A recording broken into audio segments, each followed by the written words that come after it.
Je veux saluer la présence de tout et chacun de nous et je veux bénir le Seigneur pour la vie de son serviteur, le prophète Guinée Achille. Je prie que là où il est, que Dieu avec lui fasse des prodiges, des merveilles et des miracles. Nous allons sans plus tarder prendre nos Bibles et nous allons passer à l'écoute de la parole de Dieu. Le thème de ce matin, c'est prospérer comme son âme. 3 Jean, verset 2. Bien-aimé, je souhaite que tu prospères à tous égards et sois en bonne santé, comme prospère l'état de ton âme.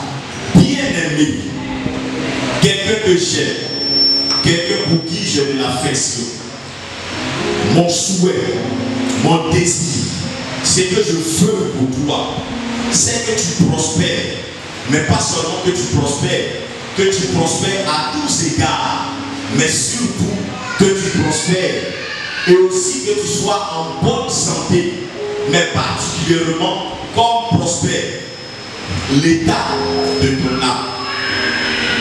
Que tu prospères, mais comme l'état de ton âme. Amen. Que tu prospères à tous égards comme prospère l'état de ton âme et surtout que tu sois en bonne santé. Nous sommes dans une nouvelle année et chaque fois que nous sommes dans une nouvelle année, nous souhaitons les vœux. Ici, il n'était pas dans une nouvelle année, mais il souhaitait les vœux à quelqu'un qui s'appelait Gaius, qui était un ancien, un bien-aimé du Seigneur, quelqu'un qui était hospitalier et qui avait un bon cœur. Et par rapport à tout ce qu'il faisait pour l'œuvre de Dieu, l'évangile, l'apôtre Jean va prier dans son cœur et il mettre un souhait. Et ce souhait, c'était que ce dernier, appelé Gaius, prospère. C'est que l'ancien Gaius prospère et qu'il soit en bonne santé, mais particulièrement pour prospérer l'état de son âme. Ça veut dire qu'on peut désirer quelque chose, on peut émettre un souhait, même si ce n'est pas une nouvelle année. Dans le début d'une nouvelle semaine, en un jour particulier, on peut aussi souhaiter ses vœux. Il dit, je souhaite que tu prospères. Je désire que tu prospères. Dans d'autres versions, il est écrit, je désire que tu prospères, tes affaires aillent bien. Je désire que ce que tu entreprends aille bien. Je désire qu'il y ait du succès dans ce que tu fais. Mais particulièrement qu'on prospère l'état de ton âme. Regardez le désir de l'apôtre. C'est que Dieu ne désire pas, ses serviteurs ne peuvent pas le désirer. Si l'apôtre désire, l'apôtre veut, l'apôtre souhaite que ce dernier nommé Gaius prospère, c'est parce que Dieu veut également que nous prospérons. C'est pourquoi en Jean 10, verset 10b, Jean 10, 10b, ça commence par le voleur ne vient que pour voler, égorger, détruire. Mais moi je suis venu afin que mes brebis aient la vie et qu'elles soient dans l'abondance. Voici ce que le Seigneur Jésus dit. Je veux que mes brebis aient la vie et qu'elles soient dans l'abondance. Donc le désir que l'apôtre Jean émettait n'était pas un désir en dehors de la pensée du Seigneur Jésus. Parce que ce que le Seigneur Jésus veut, c'est que tu sois dans l'abondance. Donc être dans l'abondance est le désir et le vœu du Seigneur. Amen. Il dit qu'il veut que ses brebis soient dans l'abondance, mais qu'elles aient la vie. Or, dans la vie du Seigneur, il y a tout. Maintenant, qu'est-ce que c'est qu'une âme? Parce qu'il dit, je veux que tu prospères comme prospère l'état de ton âme. Qu'est-ce que c'est que l'âme? Pour ceux qui prennent note, en hébreu, L'âme se nomme Nefesh. En grec, c'est psyché. Et c'est de ce mot que découle psychique, psychiatrique, anima en latin. Et cela fait référence à notre nature, à une partie de notre personne. Et l'âme est l'une des parties les plus importantes de l'être humain. L'âme est l'intermédiaire ou le pont entre le corps et l'esprit. Nous savons tous ici que Dieu a créé l'homme, esprit, âme et corps. Le corps est la partie visible de nous. L'âme est tout ce qui renferme notre personnalité. Et cette partie de notre être est influencée soit par notre corps, soit par notre esprit. Un homme ne vit pas simplement comme ça. Il est soit influencé par son corps, soit influencé par son esprit. Personne ne vit simplement. Chacun de nous vit, pense, dit en fonction de son âme. Quand on dit que quelqu'un a un problème psychologique, c'est parce que son âme est affectée. Quand on dit que quelqu'un a un problème psychique, il est oppressé, il est angoissé, tout cela relève de son âme. Nous allons lire un passage. Genèse 2, le verset 7. Genèse 2, verset 7. L'Éternel Dieu forma l'homme de la poussière de la terre. L'Éternel Dieu forma l'homme de la poussière de la terre. Il souffla dans ses narines un souffle de vie, et l'homme devait un être vivant. Et l'homme devait être vivant. Prends 1 Corinthiens 15, 47. Donc, lorsque Dieu a soufflé son souffle de vie, la Bible dit que l'homme devait quoi? Un être vivant. 1 Corinthiens 15, 47. C'est pourquoi il est écrit, le premier homme, Adam, devait une âme vivante. Le premier homme, Adam, devait une âme vivante. Là où c'est écrit être vivant en Genèse 2, l'expression utilisée originellement, c'est l'homme devait une âme vivante. Lorsque Dieu souffla, l'homme ne devait pas seulement un homme, mais il devait une âme vivante. En principe, on aurait pu dire que l'homme devait un homme vivant. Mais on dit que l'homme devait une âme vivante.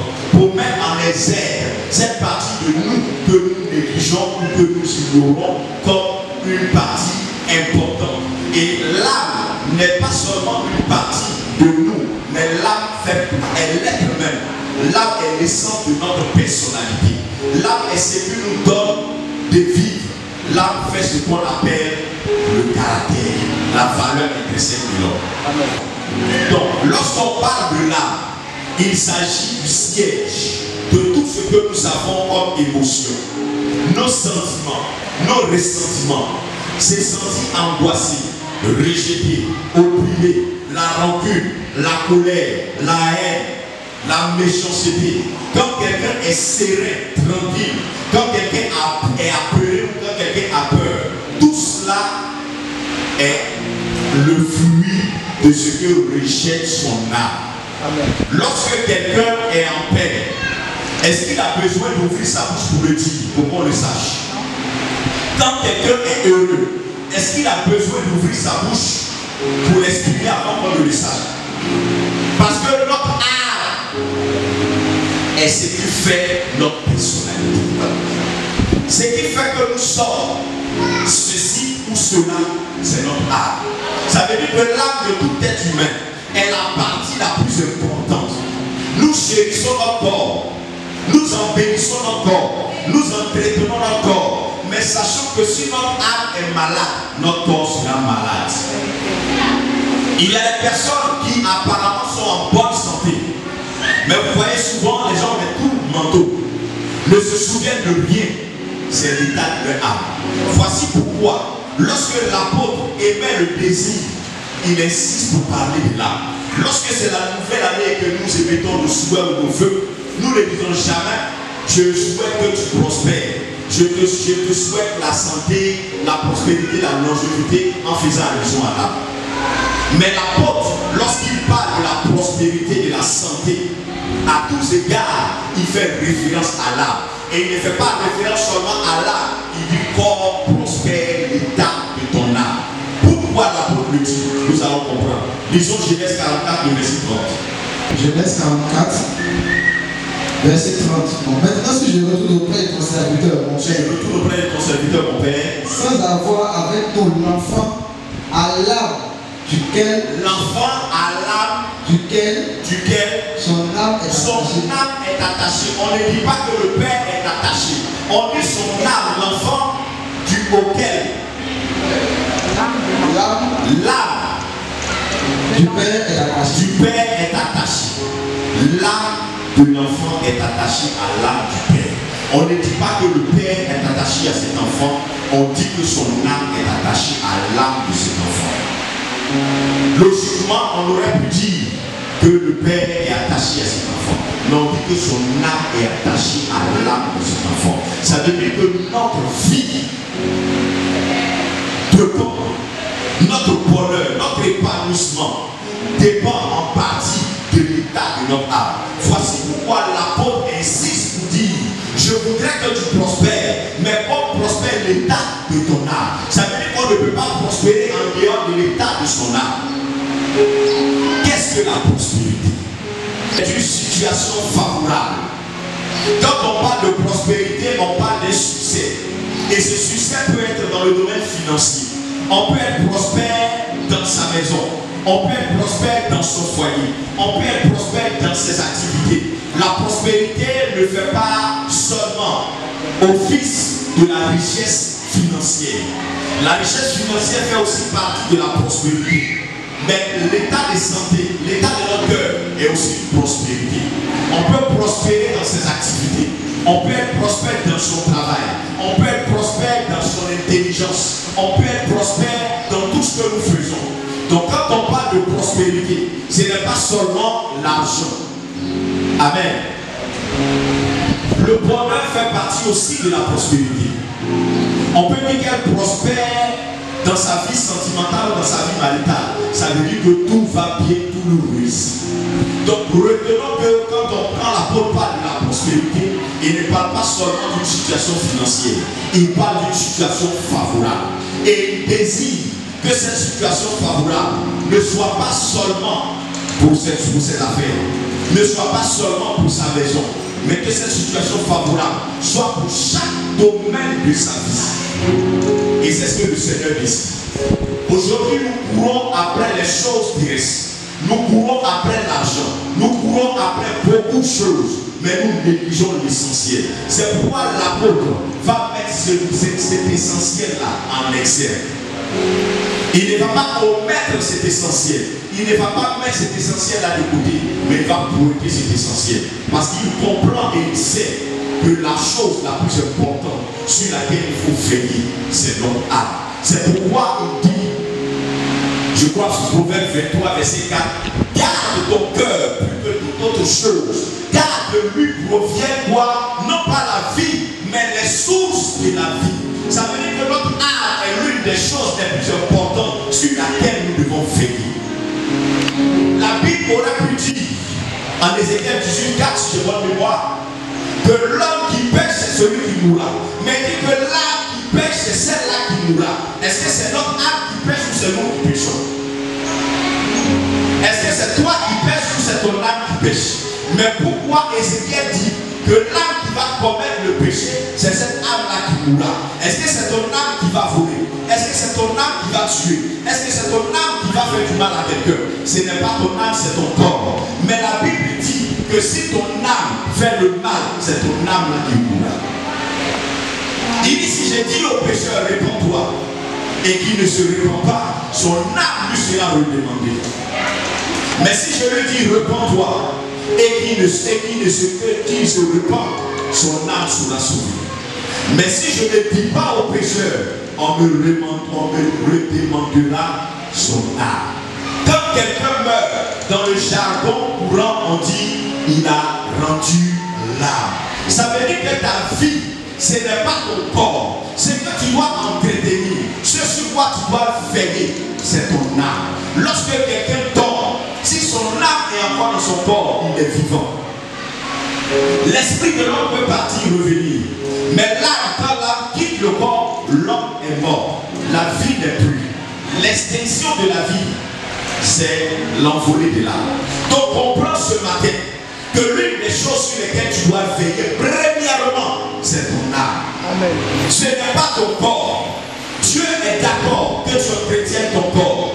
Mais le temps que tu mets à entretenir ton corps doit être moins par rapport au temps que tu mets pour entretenir ton âme. Nous sommes tous préoccupés par avoir de beaux vêtements. Nous sommes tous préoccupés par avoir une belle apparence. Regarde comment chacun de nous investit dans son apparence, dans les maquillages, dans les pommades, dans les vêtements, dans les chaussures. Mais combien investissons-nous pour notre âme?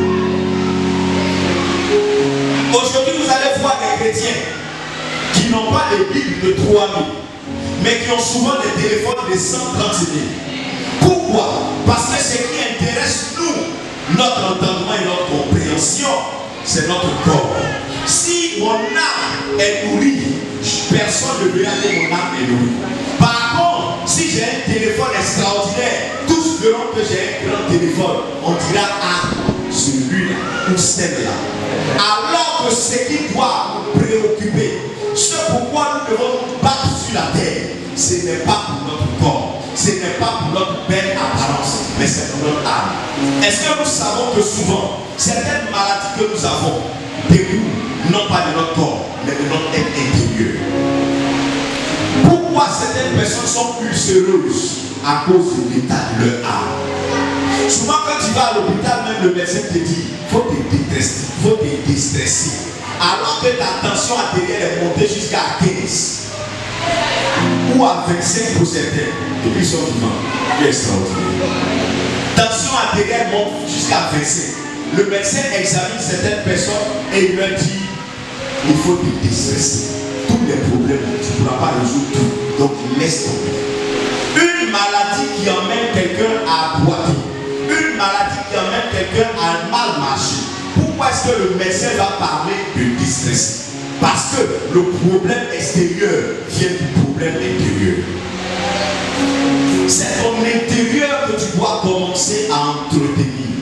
Nous avons beaucoup négligé notre être intérieur pour donner la place et entretenir notre être extérieur.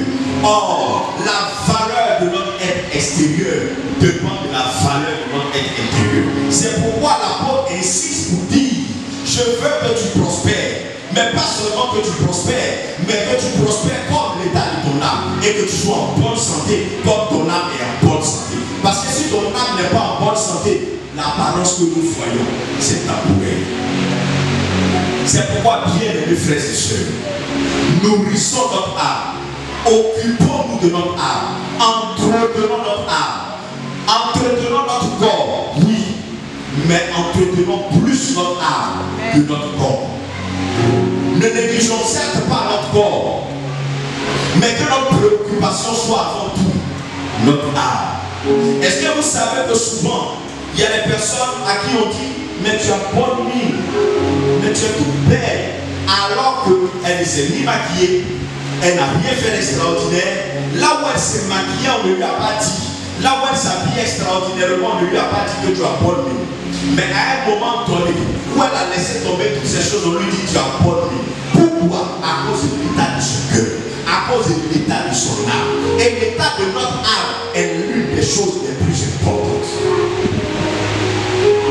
Bien-aimés frères et sœurs, comprenons ce matin que notre âme est l'une des parties les plus importantes, les plus valeureuses pour tout être humain. Qu'est-ce qui peut faire que notre âme sera détruite? Qu'est-ce qui peut détruire l'âme de quelqu'un? La Bible dit que garde ton cœur, parlant de l'âme, plus que toute autre chose. Lorsque tu es en colère, sache que c'est comme si tu prenais une flèche toi-même et que tu tirais sur ton âme. C'est pourquoi il dit, si vous vous mettez en colère, ne péchez pas. Ça veut dire que même quand tu te mets en colère, fais attention, afin que cela n'affecte pas ton âme, afin que cette colère-là n'aille pas toucher ton âme. Parce que ce qui touche ton corps peut être réparé, mais ce qui touche ton âme, ce n'est pas évident. C'est pourquoi lorsque tu te mets en colère, ne pêche pas. Donc la colère, l'une des choses qui détruit notre âme. Une autre chose qui détruit notre âme, c'est la rancune. Des choses qui nous ont été faites il y a 20 ans, il y a 15 ans, il y a 10 ans. Ces choses-là, nous les portons encore aujourd'hui. Et nous souffrons de ces choses-là comme si ces choses-là dataient d'hier. Nous sommes encore malheureux et malheureuses à cause des mal que quelqu'un nous a fait dans le passé, à cause d'un homme qui nous a laissés, pour qui nous sommes battus, à cause d'une femme qui nous a fait du mal, à cause de quelqu'un qui a été méchant envers nous. Nous avons gardé ces choses-là en nous. Et ces choses que nous avons gardées en nous font que notre apparence, notre visage est en train de se dégrader. Parce que sachons une chose, toutes les fois que tu es en colère, tu n'as pas besoin d'ouvrir ta bouche pour le dire à quelqu'un. Dès qu'on regarde ton visage, on sent que tu es en colère. Est-ce que l'âme communique avec le corps? Oui. C'est parce que ton âme communique avec ton corps que lorsque ton visage est froissé, on sait que tu es en colère. Quand quelqu'un est dans la joie, quand quelqu'un est triste, quand quelqu'un est énervé, quand quelqu'un est soucieux, il suffit de regarder l'expression de son visage. Tu le sais. Pourquoi? Parce que ce qui est à l'intérieur de toi va ressortir. Souvent, ton âme peut tellement être en bonne santé que l'expression de ton visage, tu vas commencer à laisser sans produit pareil.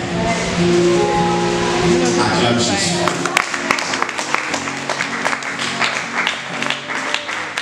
Voici le secret du tchatcholi. Lave ton âme, nettoie ton âme. Tu vas voir que ton apparence va être soignée.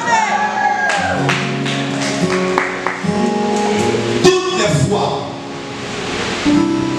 que tu laisses la méchanceté, les mauvaises choses entrer à l'intérieur de toi, entrer dans ton cœur, comprends que tu es en train de te détruire toi-même.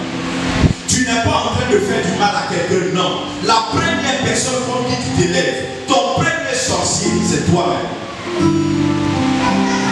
La première personne que tu tues lorsque tu laisses entrer toutes ces choses-là en toi. Vous savez, nous protégeons nos maisons. Nous veillons sur nos maisons. Souvent, on prend des gardiens, des policiers, des militaires pour veiller sur notre maison, mais qui veillent sur notre âme. Est-ce que nous prenons le soin aussi de garder notre âme? Oh, il dit, garde ton âme plus que toute autre chose. Ça veut dire que ton âme là, et tu dois veiller à la sécurité de ton compte bancaire. Si tu veilles sur ton âme, ton compte bancaire sera sécurisé. Amen. Mais si tu ne veilles pas sur ton âme, ton compte bancaire ne sera pas sécurisé. Quoi que tu sois allé déposer ton argent là-bas. Donc comprenons ce matin que notre âme est notre personne. Toutes les difficultés que nous avons, viennent de notre intérieur. C'est pourquoi, bien aimé, soyons prêts à nous battre, non pas pour notre corps uniquement, mais plus pour notre âme, à nourrir notre âme, à entretenir notre âme, à laisser l'Éternel remplir notre âme de sa faveur. Lorsque tu es triste, tu es en train d'empoisonner ton âme. Lorsque tu t'assois et que tu commences à méditer le mal des autres, tu commences à penser du mal des autres, désirer dans ton cœur que le mal arrive aux autres, tu es en train d'infecter ton âme, tu es en train de détruire ton âme. C'est comme un poison que tu es en train de déverser sur ton âme. Toutes les fois que tu te laisses envahir par les soucis, par les envies, tu es en train d'offenser ton âme, tu es en train d'attaquer ton âme. C'est pourquoi ne laisse jamais la tristesse, ni les soucis, ni les envies, ni les mauvaises pensées et rancœurs remplir ton être. Job 10, verset 1. Job 10, verset 1. Mon âme est dégoûtée de la vie. Mon âme est dégoûtée de la vie. Je donnerai cours à ma plainte. Amen. On va s'arrêter là. Mon âme est dégoûtée de la vie. Il aurait pu dire je suis dégoûté de la vie. Mais Job a compris que ce n'est pas en fait lui, mais c'est ce qui se passe à l'intérieur qui n'a plus envie de vivre. C'est ce qui se passe à l'intérieur de lui qui ne veut plus vivre. Et lorsque notre âme est ici, lorsque notre âme est détériorée, lorsque notre âme est détruite, lorsque notre âme vit dans l'amertume, il y a quelque chose que nos yeux ne voient pas, mais qui se passe dans le monde spirituel.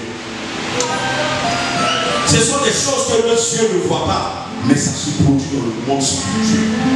Lorsque ton âme est infectée, dans le monde spirituel, il y a quelque chose que tu dégages. Entrez dans une cour, dans une maison, là où il y a un chien, vous allez vous rendre compte que celui qui joue avec le chien, des étrangers qui entrent dans la maison, vous allez vous rendre compte que l'étranger qui joue avec le chien ne s'approche pas trop souvent de lui. Mais celui qui ne veut même pas que le chien s'approche de lui, qui dégage la peur, c'est lui forcément vers qui le chien veut aller. Pour ceux qui l'ont remarqué, tu es dans une maison, il y a un chien, tu ne veux pas que le chien t'approche. Tu vas te rendre compte qu'il va t'approcher.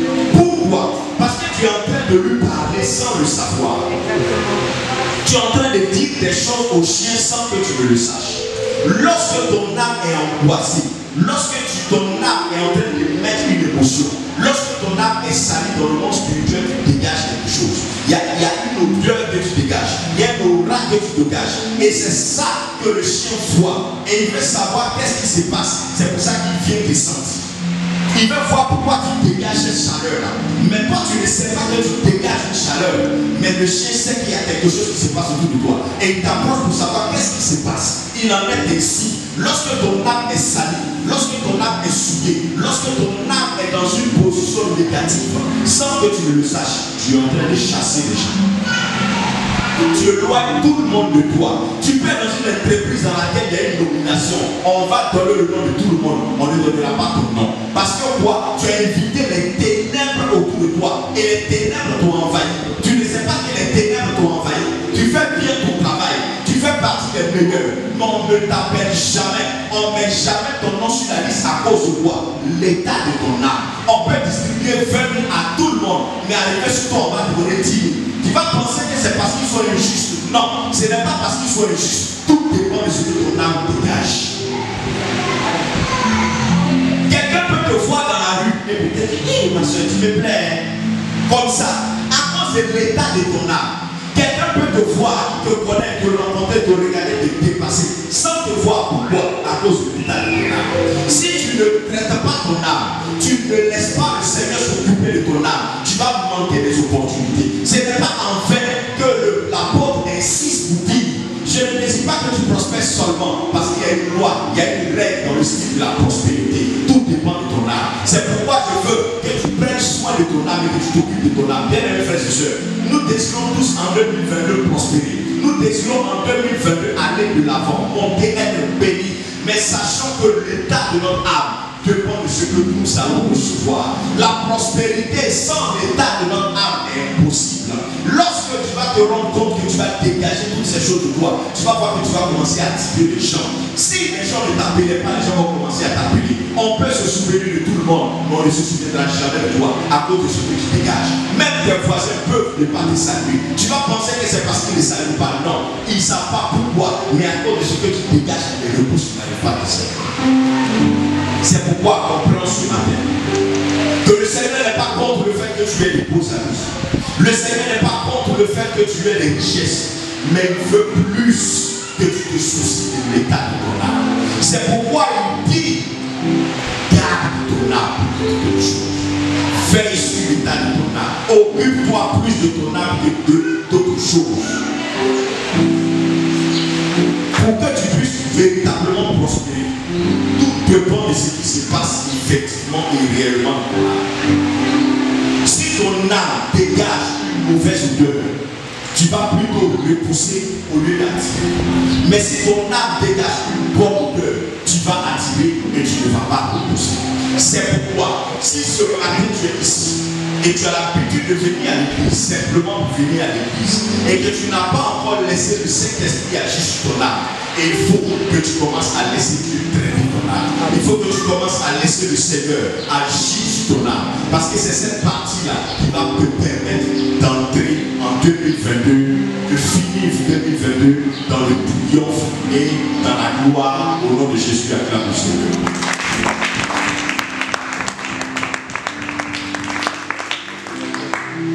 Vous savez, l'apôtre insiste pour dire, je désire que tu prospères à tous égards comme prospère l'état de ton âme pour toi. Toute prospérité, tout bonheur qui n'est pas en accord avec l'état de notre âme est semblable à une plante qu'on a déposée sur une pierre ou sur un endroit cimenté qui est en train de pousser. Lorsque l'état de ton âme n'est pas en collaboration ou en harmonie avec ce qui se passe à l'extérieur, je dis que cela est semblable à une plante qui se trouve sur une pierre ou qui se trouve sur un endroit cimenté ou bituminé. Ce n'est pas une plante qui va perdurer ou subsister. Toute prospérité, toute richesse qu'un homme peut avoir, indépendamment de l'état de son âme, est une richesse temporaire. Tu peux être élevé, tu peux être payé, mais si cela n'est pas en accord avec ton âme, la loi de l'équilibre va se mettre tôt ou tard en marche et tu vas te rendre compte que cet homme qui était riche et très prospère, qui avait tel nombre de maisons et tel nombre de est redevenu pauvre. Il n'a qu'une seule maison et c'est la maison qu'il avait laissée au village. C'est celle-là qui lui est revenue. Les huissiers, les notaires ont tout saisi, tout a été vendu. Aujourd'hui, il se retrouve avec rien et il se retrouve malade. Pourquoi? À cause de l'état de son âme. Si ton âme n'a pas été traitée, sache que tout ce que tu peux avoir dans la main est comme quelque chose que tu tiens dans la main attendant qu'un jour le vent souffle. Tant que le vent n'a pas soufflé, ça sera encore longtemps. C'est pourquoi mon frère, comprends ce matin que ce que tu dois rechercher en premier, ce n'est pas d'abord la prospérité, c'est l'état de ton âme. Ce sur quoi tu dois te préoccuper, ce à quoi tu dois te préoccuper, ce sur quoi tu dois plus réfléchir, c'est est-ce que ton âme est en harmonie avec ce que Dieu veut. Si ton âme n'est pas en harmonie avec ce que Dieu veut, reçois 200 000 aujourd'hui. 3 jours après, une semaine après, tu vas te demander qu'est-ce que j'ai fait et puis l'argent est parti. Parce qu'il y a la loi de l'équilibre. Il y a la loi de l'équilibre qui existe. Et cette loi est inscrite en tout être humain. Si ce n'est pas équilibré, la nature va équilibrer. Parce que ton âme n'est pas en état de recevoir ce que tu as. Donc l'équilibre va se faire et arracher ce que tu ne dois pas avoir et laisser ce que tu dois avoir. Donc si tu désires être prospère, tu désires avancer, tu désires vivre le bonheur, ce que tu dois rechercher, c'est l'état de ton âme. Beaucoup vont entrer dans la joie et dans la grâce du mariage 6 mois après sortie, parce que l'état de ton âme ne te permet pas d'avoir cette chose que tu as eue. La loi de l'équilibre se fera et cette chose te sera arrachée.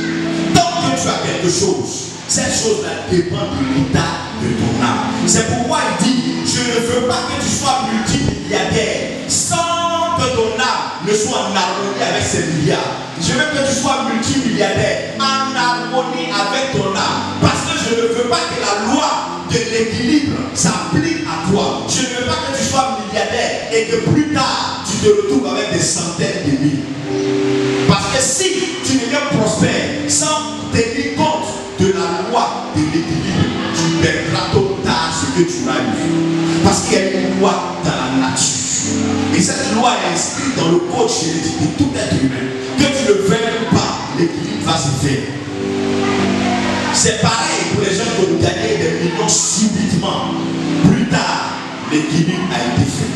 Prenez quelqu'un dont l'âme n'a pas été préparée, mettez-le à un poste élevé, il va finir toujours par descendre. Parce que ce n'est pas en adéquation avec son âme. Donc, bien aimé, ce que tu dois traiter, c'est la loi de l'âme qui va amener la loi de l'équilibre à exister dans ta vie. Lorsque ton âme est dans la joie, il y a des choses que tu as dit sans le savoir. Lorsque ton âme est dans la paix, l'équilibre est restauré et les choses que tu as dit sans que tu ne t'en rends compte.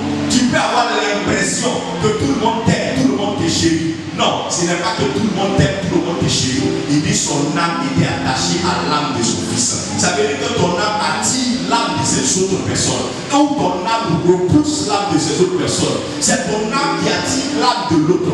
Quand on dit ami, ça vient du mot âme. Ça veut dire son âme là, ça m'attire. C'est pourquoi quand je suis avec elle ou je suis avec lui, je suis content. Mais lorsque ton âme dégage des choses, tu peux être gentil, bon, bien, faire du bien à quelqu'un, mais ton âme va le repousser, il va s'en aller. Alors bien aimés frères et sœurs, comprends aujourd'hui que tu ne dois pas courir après les choses de la terre avant d'être sûr que ton âme a été traitée. Ce qui doit te préoccuper encore, je le répète, c'est l'état de ton âme. Ta chose spirituelle ou surnaturelle. C'est bien, venez-vous.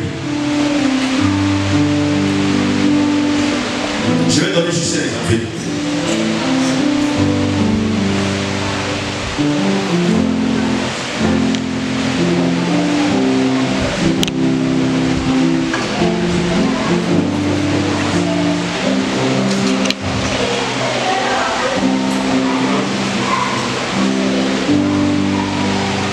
Regardez l'exemple que je donne. Ce qui se passe dans ton âme, c'est ce qui se passe dans la vie naturelle, dans la vie réelle. Tu veux avoir l'argent, tu veux être riche. Concentre-toi sur ton âme. Voici ce qui va se passer. Lorsque ton âme commence à être restaurée, ton âme commence à s'accroître, ton âme commence à être renouvelée, considérons que elle, c'est le bonheur. Considérons que elle, c'est l'argent. Considérons que lui, c'est le mariage. Considérons que lui, c'est une maison que tu veux acheter.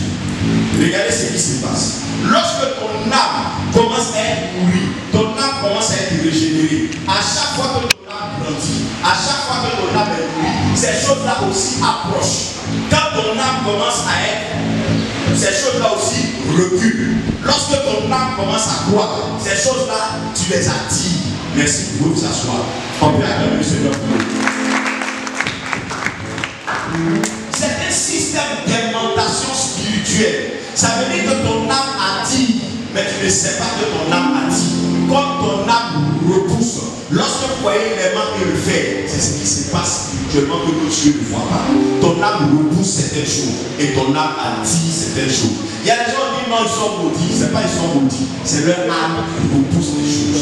Et nous avons expliqué un peu en l'homme et à l'âge ce qui détruit notre âme, ce qui affecte notre âme. C'est pourquoi à partir d'aujourd'hui, ne laisse pas ces choses-là nourrir ton âme.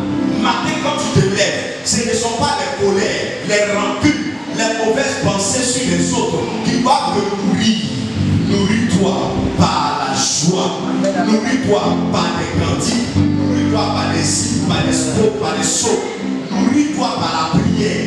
Ce qui doit nourrir ton âme, c'est la lecture, mais pas n'importe quelle lecture, la lecture de la parole de Dieu. Trie les livres que tu lis, parce que chaque livre que tu lis influence d'une manière ou d'une autre ton âme. Est-ce qu'il nous est arrivé de regarder des films et de sourire pendant qu'on regarde ces films? Est-ce qu'il nous est arrivé de regarder des films et de sauter de joie? Alors que nous savons que ce sont des mises en scène, ça veut dire quoi?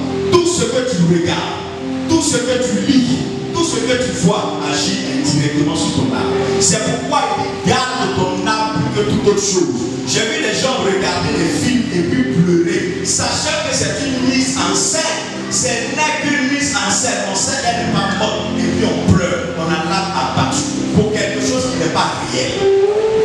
C'est pour dire, fais attention à tout ce que tu regardes. Quand tu te lèves le matin, regarde si ça affecte positivement ou négativement mon âme. Si ça affecte négativement mon âme, éloigne-toi de cela. Si ça affecte positivement ton âme, fais-le. Ne garde pas les rancunes. Ne te nourris pas tous les matins de rancune, de tristesse. Tant que tu n'es pas triste, tu n'es pas heureux. Il faut qu'il y ait un événement ou un souvenir, quelque chose qui va te rendre triste. Et puis l'équilibre s'est fait. Ça veut dire que ton âme est malade. C'est pourquoi il dit au Psaume 23, verset 3, le psalmiste dit, il restaure mon âme. L'Éternel au péché, je ne manquerai de rien, etc. Il dit au Psaume 23, le verset 3, il restaure mon âme. Il ne restaure pas mon corps pour ma santé. Il ne me restaure pas, non. Il ne restaure pas mes activités, mes finances. Il restaure mon âme. Parce que si je veux être prospère, je dois prospérer comme prospère l'état de mon âme. Je ne dois pas dépenser mon âme parce que la loi de l'attraction va me retirer en arrière. Je peux travailler 1 an, 2 ans, 6 ans et faire 10 ans. Je n'ai pas d'économie, même 50 000 à cause de la loi de l'équilibre. Mon âme n'est pas dit de recevoir cette économie. Alors, lorsque j'arrive à économiser jusqu'à 1 million et un décès, et il n'y a personne pour donner de l'argent, si ce n'est que moi, je finis cet argent et je reprends à zéro. C'est pourquoi préoccupe-toi de la restauration de ton âme. Si tu ne connais pas encore le Seigneur, lui peut restaurer ton âme. Si tu n'as pas encore véritablement donné ta vie au Seigneur Jésus, lui peut restaurer ton âme, parce que c'est lui qui restaure ton âme. L'âme restaurée est celle-là qui attire la faveur, est celle-là qui attire la santé, est celle-là qui attire la richesse, est celle-là qui attire la grâce, est celle-là qui attire la gloire. L'âme qui est meurtrie, angoissée, ne fait que repousser toutes ces choses. Nous sommes tous témoins des personnes dans nos familles, un peu partout, qui ont prospéré. Et plus tard, ils se sont retrouvés à dormir. Ils n'ont même pas eu un toit. Ils ne louent même pas maison. Ils sont chez les gens avec leur famille et les enfants. Parce que la loi va forcément nous rattraper. Quand on le fait ou pas, cette loi de l'âme nous rattrapera tôt ou tard. C'est pourquoi comprenons que tout se passe à l'intérieur de notre âme. Et chacun de nous va décider que son âme prospère, que son âme aille dans une autre direction, que son âme avance.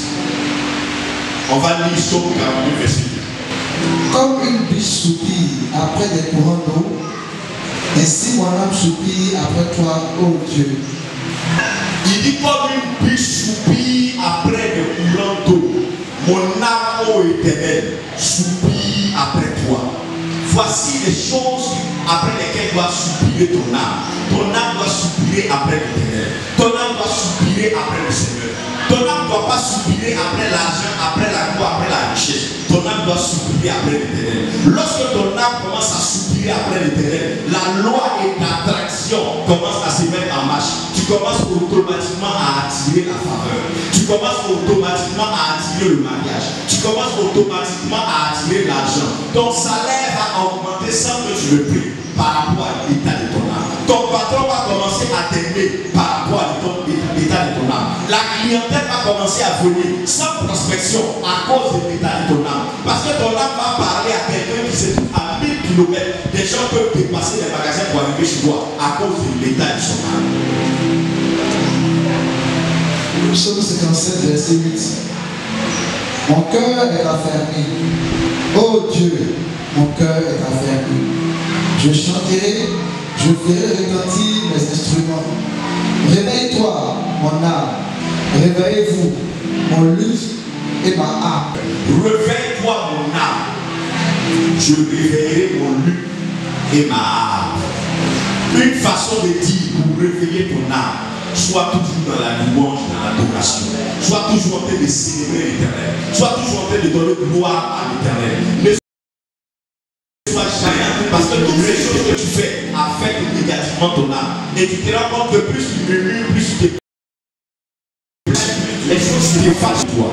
Mais quand tu commences à bénir le Seigneur, quand tu commences à réveiller ton âme qui était endormie, et que tu réveilles ton luth et ta harpe en chantant et en dansant la gloire du Seigneur, tu commences à attirer les choses et ces choses-là commencent à venir vers toi. C'est pourquoi même si tu attendais un marché ou un contrat et qu'on ne te l'a pas donné, lève-toi le matin avec ton luth et ta harpe. Commence à chanter et à glorifier Dieu. Pendant que tu seras en train de chanter et à glorifier Dieu, un marché plus excellent, une opportunité plus extraordinaire sera en train d'être attiré vers toi. Même si l'homme qui avait promis de te marier t'a donné le rendez-vous, t'a donné la date, et puis ta fausse compagnie a pris sa route des pattes, commence à réveiller ton âme. Réveille ton luth et ta harpe. Commence à louer le Seigneur. Un autre homme digne de toi viendra vers toi et on célébrera le mariage ici.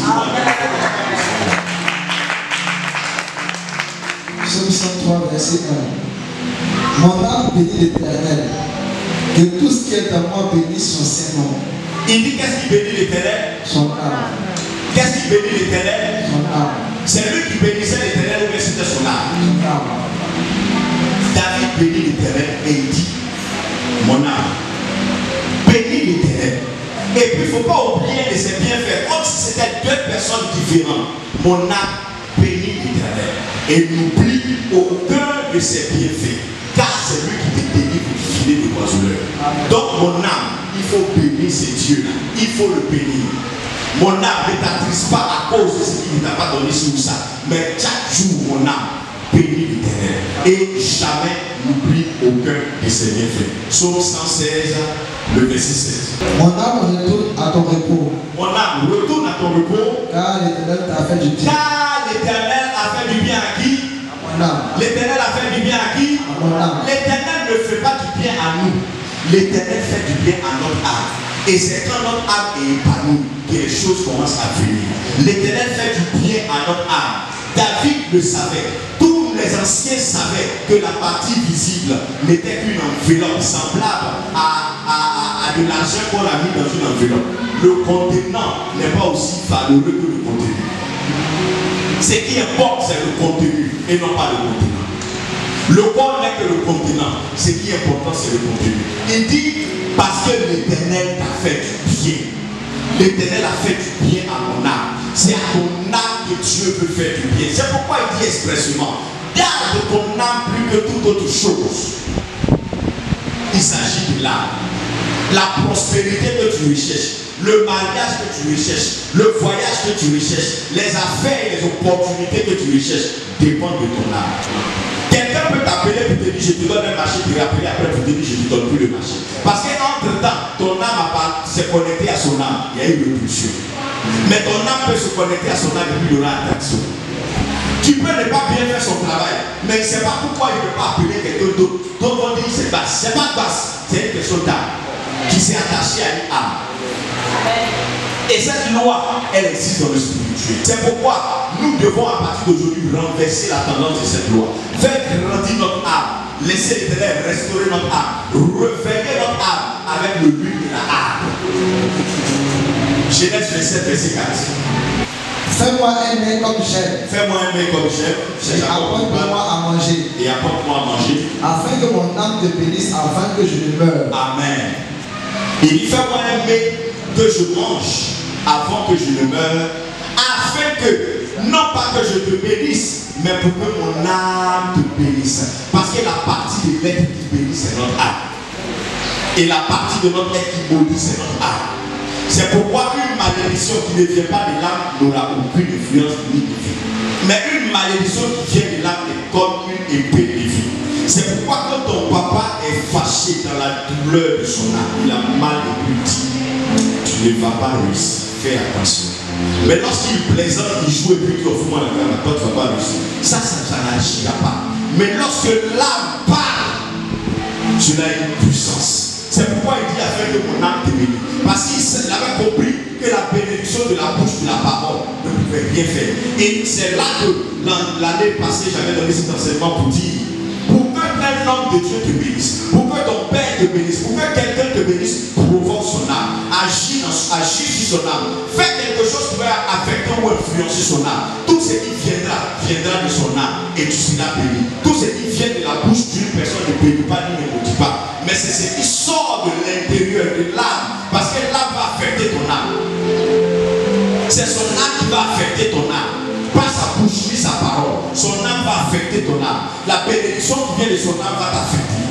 C'est pourquoi réveille l'âme de ton père. Réveille l'âme de ta maman avant qu'elle ne parte, afin qu'elle te bénisse. Réveille ton âme. Ne laisse pas ton âme dormir, ton âme oublier. Toutes les fois que tu es en paix, dans la douleur, tu es en train de tuer ton âme et de l'éteindre. Et tu vas voir que rien de bon n'arrive. Rien n'arrive. Mais ce n'est que ce qui est mauvais qui va arriver. Parce que tu vas attirer cela sans le savoir. C'est pourquoi aujourd'hui, comprends bien aimé, que la partie de toi que tu dois entretenir et honorer, plus que toute autre chose, il s'agit de ton âme. Le corps n'est qu'une enveloppe. Mais ce qui est important, c'est ton âme. C'est pourquoi laisse des bonnes choses. Car il dit, de là proviennent les sources de la vie. Est-ce que tu donnerais 100 000 ou même 50 000 à ton fils de 8 ans comme agent de bouche? Jamais. Pourtant, à ton fils de 30 ans ou de 25 ans, tu peux donner 50 000 francs comme agent de bouche. Pourquoi? Parce que tu estimes qu'il n'est pas en position de posséder cela.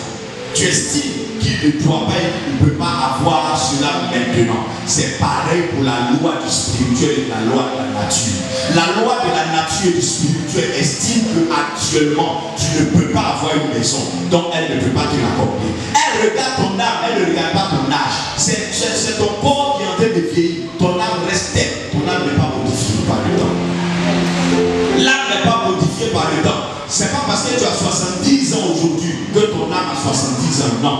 Ton âme a la même position qu'elle doit avoir. C'est le corps qui vieillit. Notre être intérieur reste tel, ne vieillit pas.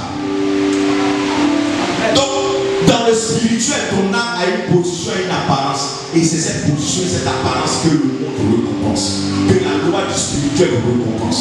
C'est pourquoi tu peux te battre plus que quelqu'un pour avoir une chose. Cette personne va se battre moins et la voir. C'est là qu'il dit en vain, levez-vous tôt et couchez-vous tard et mangez-vous le pain de douleur.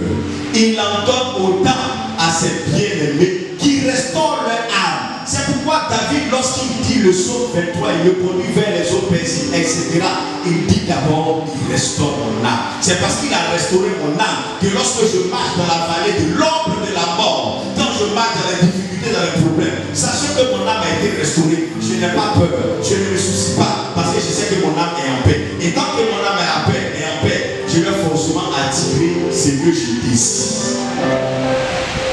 Tu vas te rendre compte qu'à des moments, tu penses simplement à quelque chose, la chose vient. Tu désires simplement, tu ne pries pas. Tu dis si je pouvais avoir, si le Seigneur peut, etc. Dans tes pensées seulement, la chose arrive. Souvent, tu fléchis les choses, je prie pour des choses qui ne viennent jamais. Parce que tout dépend de l'état de ton âme. C'est pourquoi il dit, de là proviennent les sources de la vie. L'apôtre a dit, je souhaite, c'est mon désir, et c'est aussi le désir du Seigneur, que chacun de nous prospère. Mais la prospérité que Dieu veut pour toi et pour moi, ce n'est pas seulement l'argent, c'est la prospérité dans ton foyer, dans tes activités, dans ta famille, dans ton travail, dans tout ce que tu entreprends, dans tout ce que tu fais. La prospérité dans tous les domaines. C'est pourquoi il dit, je veux que tu prospères à tous égards. Mais je vais te rappeler ce matin que cette prospérité dépend de l'état de ton âme. Ton âme, les choses que tu auras seront en fonction de l'état de ton âme. Si ton âme est dans un état d'angoisse, tu auras ce qui convient à l'âme qui est dans l'état d'angoisse. Si ton âme est dans un état de tristesse, tu auras ce qui convient à une âme dans l'état de la tristesse. Si ton âme est dans un état de joie et de bonheur, tu auras ce qui correspond et convient à une âme qui est dans un état de joie. Je veux que tu prospères, mais je ne veux pas aussi que la loi de l'équilibre surnaturel s'implique et s'impose à toi, s'applique à toi. Mais je veux plutôt que cette loi ne s'applique pas à toi. Alors, je prie que tel que ton âme a prospéré, que la loi s'applique pour que tu prospères également. Que ton âme ne prospère pas et que tu ne prospères pas physiquement. Et que tu sois aussi en bonne santé. Comprends que ta santé physique dépend de ta santé morale et émotionnelle. Que Dieu te bénisse, tu peux te lever à travers le Seigneur.